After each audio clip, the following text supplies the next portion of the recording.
I'll talk a little bit about how we came up with this unit that we did. So it was 3 sessions, and I paired up with a teacher who was also teaching grade 1 and 2 at a different school. We hadn't met before this, and we got together. We decided that we were going to do social studies, and we were going to look at grade 1's local community and grade 2 features of communities around the world. And admittedly, the grade 1 and 2 curriculum have some really nice areas where things overlap and meet up. And we acknowledge that as we were working on it, that it was not the most challenging.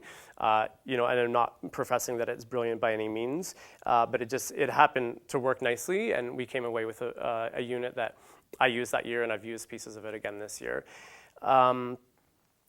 I guess with this unit, the great thing too is that it uses the backward design model, or downward design, backward planning, whatever you call it, starting with the big ideas and creating the culminating task, and then planning backwards from there, and seeing which of the specific expectations you're going to have to teach the kids in order to get them to that end result.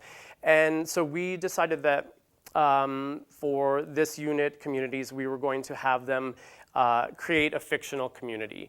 And at the time, we were hoping that they could build a model out of it. We ran out of time that year, so it ended up just being on paper. We did a map of a fictional community. And the grade 1s